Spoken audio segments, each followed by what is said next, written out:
Hmm. So, I shall speak on Bhagavad Gita as it is. The purpose of saying Bhagavad Gita as it is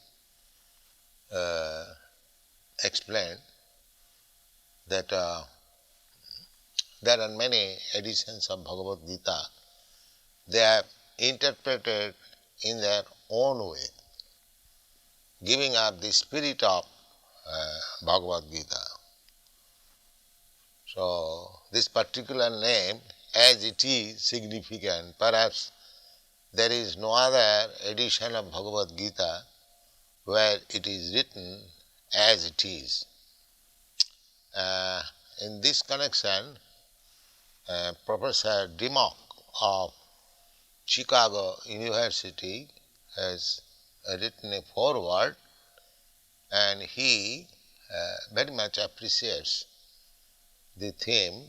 He says, Swami Bhaktivedanta comments upon the Gita from this point of view, and that is legitimate. She accepts that Bhagavad Gita as it is legitimate presentation of the great book of knowledge. And he also says, more than that, in this translation, the Western reader has the unique opportunity of seeing how a Krishna devotee interprets his own text. So, about Krishna, the devotees actually can interpret about Krishna book. Others, if they are not devotee, how they can interpret on Krishna? Just like a member of a family can say very nicely about the head of the family, how outsiders can say about the family. That is not possible. Similarly, about Krishna, a Krishna devotee can speak nicely, not others. Others have no right to speak about Krishna. And Krishna also admits Arjuna as the right student of Bhagavad Gita. In the beginning, Krishna says that I have selected you as my student because you are my friend and you are my devotee. So, in other words, we can understand that Bhagavad Gita can be understood who has intimate relationship with Krishna. Just as Krishna says, you are my dear friend. That is intimate relationship with Krishna. And without becoming a devotee, nobody can be intimately related with Krishna. These are the factors to be understood. So, this Bhagavad Gita was spoken 5,000 years ago to Arjuna in the battlefield of Kurukshetra, and the science of understanding God is there in this Bhagavad Gita. Bhagavad Gita is the science of God. Everything has got some science, scientific book to understand that particular subject matter. Similarly, there are different types of concept of God. Generally, they take it as an idea, but we don't take it as idea. We take God as concrete fact. Just like you are seeing me, I am seeing you. This is concrete fact. Similarly, a God can be seen by you and God is already seeing you. There is no doubt about it. But you can see also God. So that process we have to understand, how to see God. That process is mentioned in all the Vedic scripture. That is called Bhakti Yoga, that process. Krishna also says in the Bhagavad Gita, Bhaktya mam abhijanati javan jasyami tat. If anyone wants to know Krishna, what he is, then one has to accept the process of Bhakti Yoga. There are different types of yogas.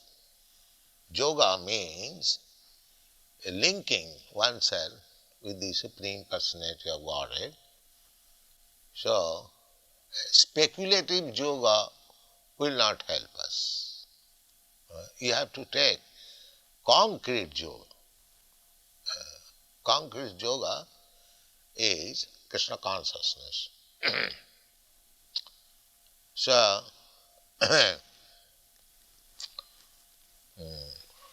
we have given our introduction of the Bhagavad Gita that one has to understand Bhagavad Gita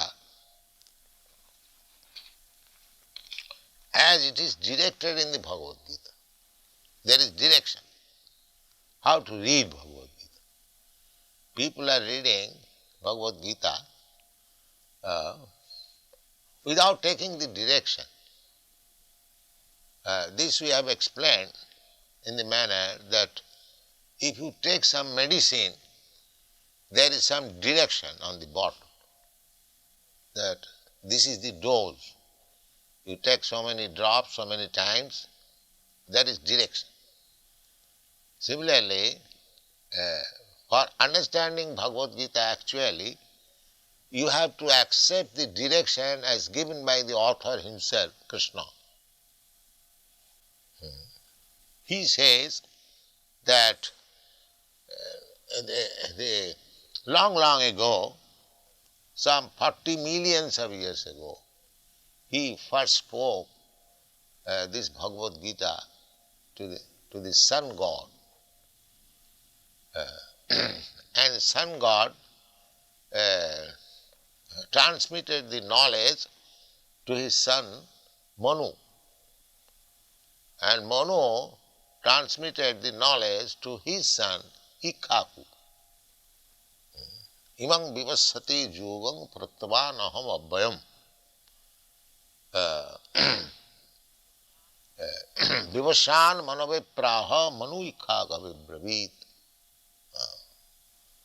So, the Rajarshis, they are all kings.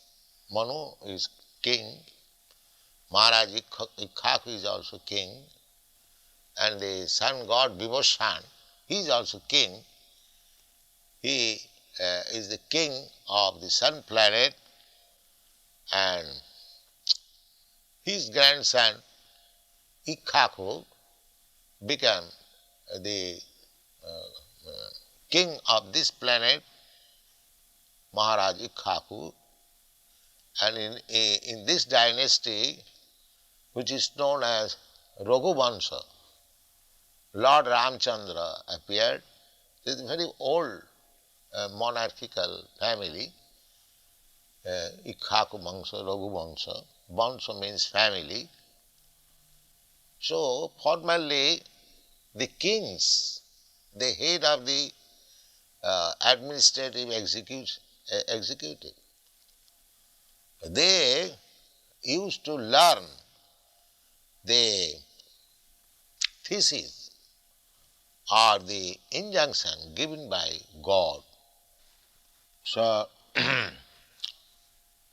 according to Bhagavad Gita, only a devotee of Krishna,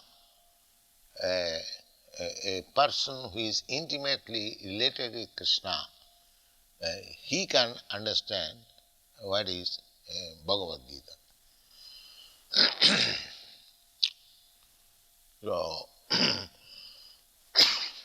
Krishna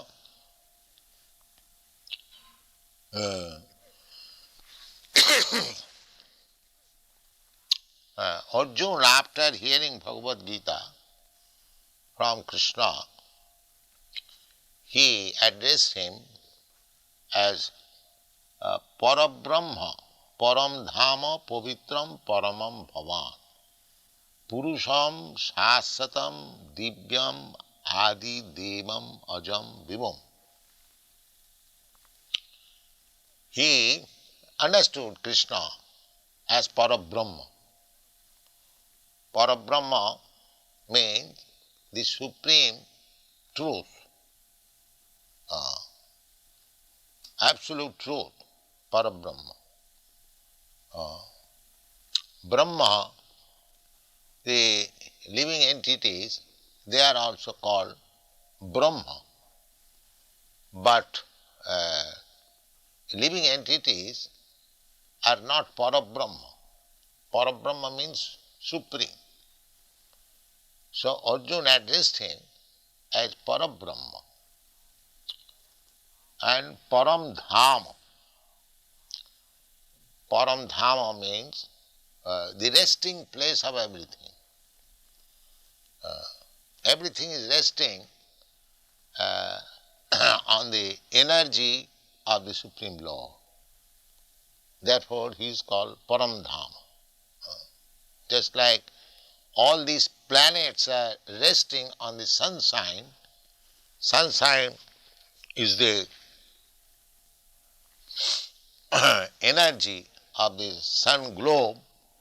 Similarly, this material energy is Krishna's energy, and everything is material or spiritual, everything is resting on Krishna's energy. The resting place is Krishna's energy. In another place, Krishna says, Maya tatamidam sarvam jagat abhakta murtina masthani sarvabhutani nahang teshu avasthita. Krishna says that in my impersonal feature, I am spread everywhere, all pervading. God is all pervading by his impersonal feature, namely his energy. The example is given just like heat is the energy of fire. So fire spreads by its heat and light. The fire is one place, but the heat and light is spreading. Similarly, Krishna is in his own abode, which is called Goloka Vrindavan. There is a planet in the spiritual world, the topmost planet. As the topmost planet within this universe is called Brahmaloka, similarly in the spiritual sky there is the topmost planet which is called Goloka Vrindavan. That is Krishna's place. Krishna is there, but he can expand himself by his different types of energies and by his different types of incarnation. It does not mean that when Krishna was present on this planet, Krishna was absent in Golok Vrindavan. No, it is not like that. Just like I am now present here, I am absent in my apartment. Krishna is not like that. Krishna can be present everywhere, at the same time he can remain in his own abode. That is described in the Brahma Samhita. Goloka eva nivasati akhilatma bhuta. Although he is in his abode, which is known as Goloka Vrindavan, he can expand himself everywhere, and actually he has done it. So we must know how he is expanded, in which way he is in contact with us. That is the science. In Bhagavad Gita, these things are explained. So Krishna is addressed as Param Dham, the resting place of everything. Everything is resting. Krishna also says, Masthani Sarvabhutani. Everything, material manifestation, is resting on him. Nahang Teshu Avasthita, but I am not there. These contradictory things. Everything is resting on him, but I am not there. But it is not contradictory. It is very simple to understand, just like all the planets, they are resting on the sunshine, but the sun is far away from the planets, some millions of miles away. But resting on the sunshine means resting on the sun. That's a fact. Therefore Krishna says, Masthani sarvabhutani nahang teshu avasthita parabrahma param dhama pavitram. Pavitra means uncontaminated. When we come to this material world, we are also spirit soul, Brahma, not exactly as good as Parabrahma, Krishna, but still, because we are part and parcel of Krishna, we are also Brahma, Pavitra. Pavitra means pure. Just like the particle of gold is also gold. If gold is pure, the particle is also pure. So, Krishna comes to this world, we also come to this world, but we are contaminated, but Krishna is not contaminated. The example is, just like in the prison house, there are many prisoners, but if the king or some king's representative minister goes into the prison to inspect things, how things are going on, it does not mean that the king or his minister is also a prisoner. He is not prisoner. But we, living entities, we have been entangled with these material modes of nature. But Krishna never becomes involved in these modes of material nature. Therefore he is called Pavitram Paramam, absolute, pure, Bhavan. Bhavan means you, your lordship. And Purusham. Purusham, he is addressed as a person. God is never impersonal. God is person. Exactly a person like you and me. And when he appeared on this planet, exactly like a human being, 2 hands, 2 legs, walking like human being, talking, behaving like human being, everything. So, God is Purusha. Purusha means man, I mean to say male, not female. Male. Without becoming male, one cannot be enjoyer. In another place, it is stated that Krishna is the supreme enjoyer. As soon as the word is used, enjoyer, he must be Purusha, male. So that is described. Arjuna understood him. He is a Purusha, Param Purusha, the supreme person. In another place, Krishna is described as Purushottam, the best of the males. So, Purusham Shasatam. Shasatam means eternal. The Mayavadi philosopher, they think that the absolute truth is impersonal. Maya Shakta Manaprartha Jogam Junyan Madasraya Asangsayang Samagrang Mam Jatha Gyasasi Tachino. Arjuna is being advised by Krishna what is God. The conception of God, however we may speculate, it cannot be perfect because God is unlimited, all-pervading. We are limited. So, actually, unless God Himself reveals Himself to the devotee, it is not possible to understand what is God.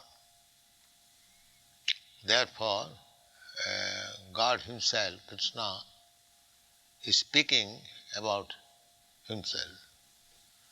The process is Maya Sakta Mana. One has to increase attachment for Krishna. We have got now attachment for material things. We have to divert that. Our position is that we must have attachment for something. That is fact. So now, on the bodily concept of life, we have got attachment to this body, and anything pertaining to this body, we have got attached. Just like I have got attachment for my wife. Why? There are millions and thousands of women, beautiful women. I have no attachment for them, but my attachment for my wife, even though she may not be very beautiful, is a fact. Why? Because due to her relation with my body. And similarly, I have got attachment for my country, I have got attachment for my home, my so many things, because I am thinking I am this body, and anything in connection with this body, I am thinking mine. So at the present, my conception of I and mine is wrong. Therefore, if we divert that attachment to Krishna, then we can understand Krishna or God perfectly well. Krishna is just like sun. When there is sunshine, you can see the sun and yourself also. Without sunshine, in the darkness of night, neither you can see the sun nor yourself. Therefore, the process is Maya Saktamana, developing Krishna consciousness. Maya Saktamana Prartham Jugam Junyan Madasaya. This is the yoga. Yoga means connect. Yogang Junyan, that yoga should be practiced in connection with Krishna. Therefore he said, Mat Asra. Mat means me or mine. And Asra means taking shelter. So either you take shelter of Krishna or Krishna's representative. Of course, it is not possible for us to take shelter of Krishna, because Krishna is not present at the present moment, but his representative is there. So one has to take shelter of his representative and practice bhakti yoga, concentrating his mind on Krishna. This is called Krishna consciousness. One has to take shelter of a person whose life is devoted to Krishna, and under his direction we have to practice how to develop Krishna consciousness, and then Krishna will be revealed. The revelation, proportionate revelation, is proportionate advancement in seeing Krishna directly.